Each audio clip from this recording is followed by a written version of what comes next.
Assalamualaikum warahmatullahi wabarakatuh. Hai semuanya. Perkenalkan, nama saya Zara Tusita. Perkenalkan, nama saya Almeida. Perkenalkan, nama saya Jesse Valentina Anggani. Kami siswi SMP Negeri Dobongas Dari kelas 9D ingin menjelaskan tentang sejarah Desa Bongas Cipaat. Assalamualaikum Bapak Komandan. Kami siswa SMP Negeri Dobongas ingin mewawancarai Bapak mengenai tentang sejarah Desa Cipaat dan lainnya. Di sini ada beberapa pertanyaan yang harus kami tanyakan kepada Bapak. Sebelumnya, Ya, terima kasih. Insya Allah Bapak akan jelaskan sesuai kemampuannya. Selamat. Ya, pertanyaan pertama di sini ada sejarah Desa Cipaat. Oh, baik. Sejarah berdirinya Desa Cipaat. Desa Cipaat adalah desa pemekaran dari desa induk, yaitu Desa Bongas.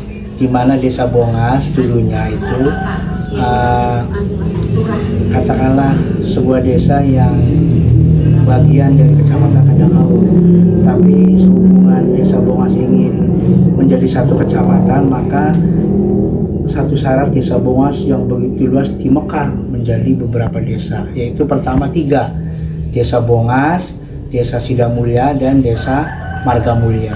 Kemudian Desa Cipaat dimekar menjadi Desa Cipaat, Desa Kertamulya. Berarti 3 desa. Induknya Bongas, pemekarannya Cipaat dan Kertamulya. Kemudian Sidamulya dimekar menjadi 2, yaitu induknya Sidamulya, pemekarannya Cipedang. Kalau Margamulya dimekar menjadi 3, induknya Margamulya, pemekarannya Kertajaya dan Pelawangan. Kembali ke Desa Cipaat.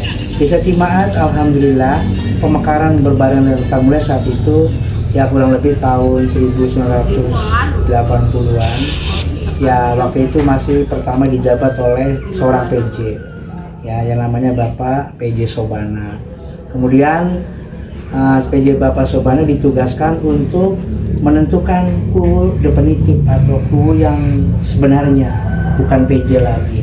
Sehingga alhamdulillah bersama masyarakat Cipaat yang sebenarnya saat itu betul-betul masih dalam keadaan, ya namanya juga desa pemekaran, ya betul-betul desa miskin. Jadi belum ada bekalnya, RT-nya juga belum, pamungnya apalagi. Maka di situ Bapak PJ alhamdulillah membentuk sehingga terwujudlah Desa Cipaat yang sebenarnya, yaitu dengan luas wilayah kurang lebih 450 hektar.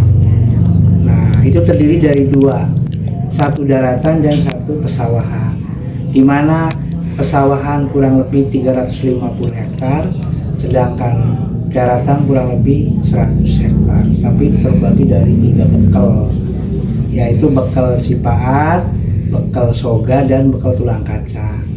Nah, terkait masih sejarah Cipaat, UU pertama Desa Cipaat yang definitif adalah Bapak UU Kandi. Hasil pilihan pertama yaitu kurang lebih pilihan tahun 1984 atau 85 waktu itu. Nah, jabatannya 8 tahun. Kemudian ganti UU yang nomor kedua yaitu Bapak UU Kayat. Nah, gantinya Bapak UU Kandi itu, yaitu kurang lebih tahun 1990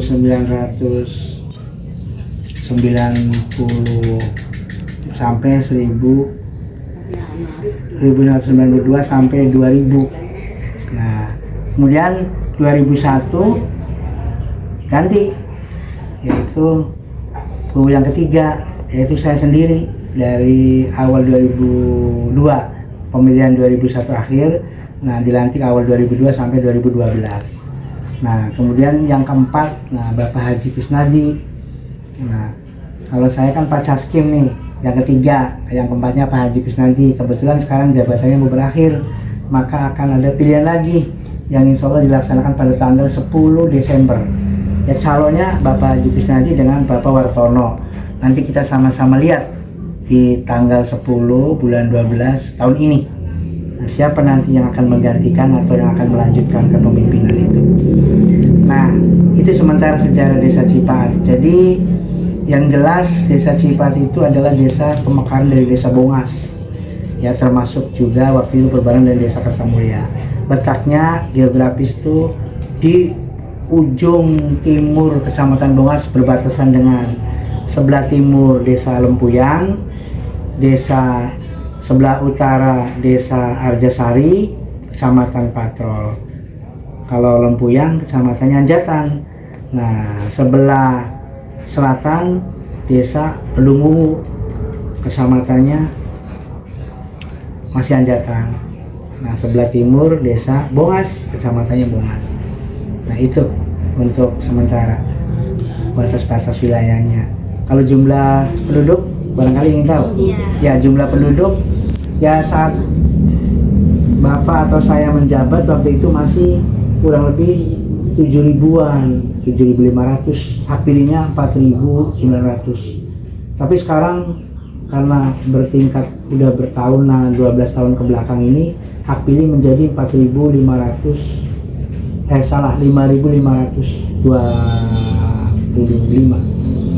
Nah, sedangkan jumlah penduduk udah mendekati 8.000. Jadi sudah cukup padat. Sebenarnya Cipaatnya sudah layak untuk dimekar karena jumlah RT-nya juga 16, jumlah perbekalannya ada 3, Cipaat, Soga, dan Tulang Kaca. Nah, itu barangkali. Kira-kira mau pertanyaan apa lagi?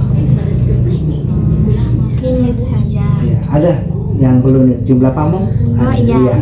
Jumlah pamong ya, struktur tuh ya, Bapak Kuwu sejajar dengan BPD sebagai mitra BPD tuh. Nah, di bawah Bapak Kuwu ada namanya Sekdes, Sekretaris Desa. Kemudian Sekretaris Desa dibantu oleh Bendahara Desa atau Kaur Keuangan namanya.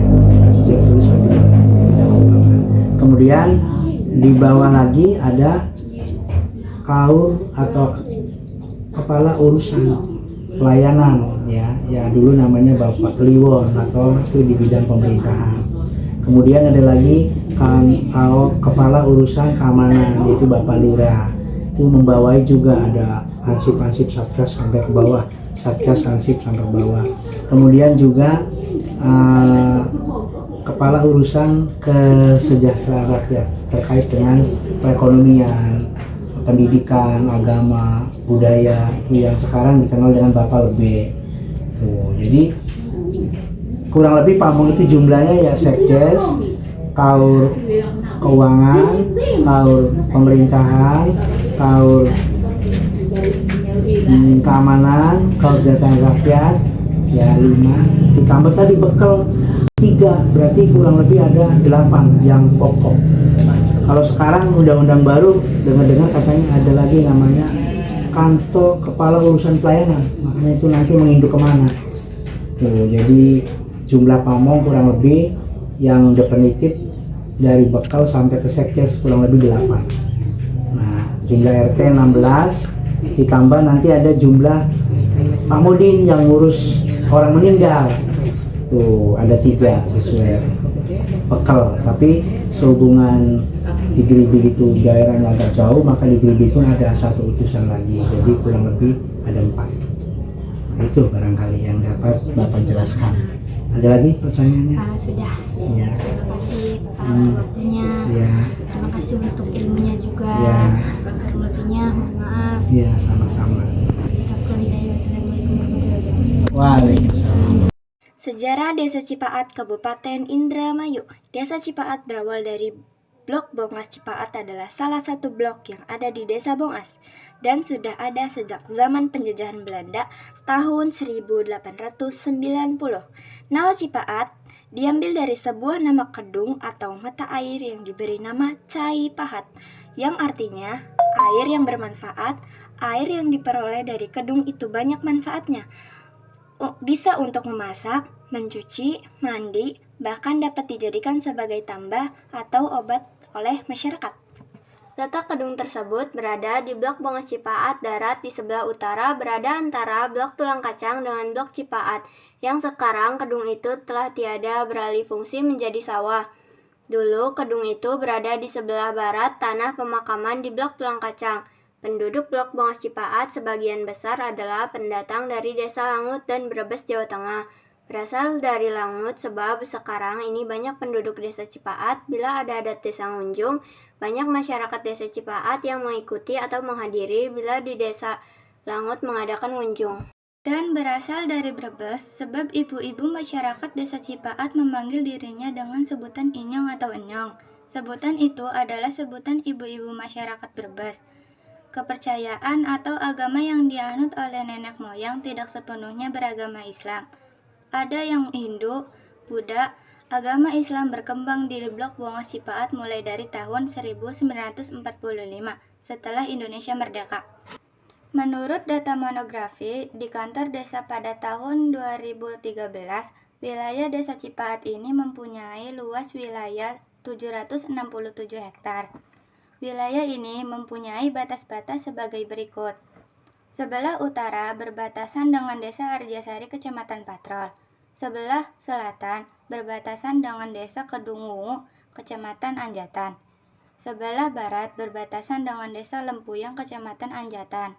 Dan sebelah timur berbatasan dengan Desa Bongas, Kecamatan Bongas. Secara geografis, wilayah Cipaat ini terletak di sebelah barat kota Indramayu dan terletak setinggi 3 meter dari permukaan laut dengan curah hujan sebanyak 90 hari, suhu rata-rata 23-25 derajat Celcius. Dengan kondisi seperti ini, wilayah Desa Cipaat merupakan dataran yang rendah sehingga sering mengalami banjir akibat naiknya curah hujan. Sekian penjelasan dari kami, kurang lebihnya mohon maaf. Wabillahi taufiq wal hidayah. Wassalamualaikum warahmatullahi wabarakatuh. Bye semuanya.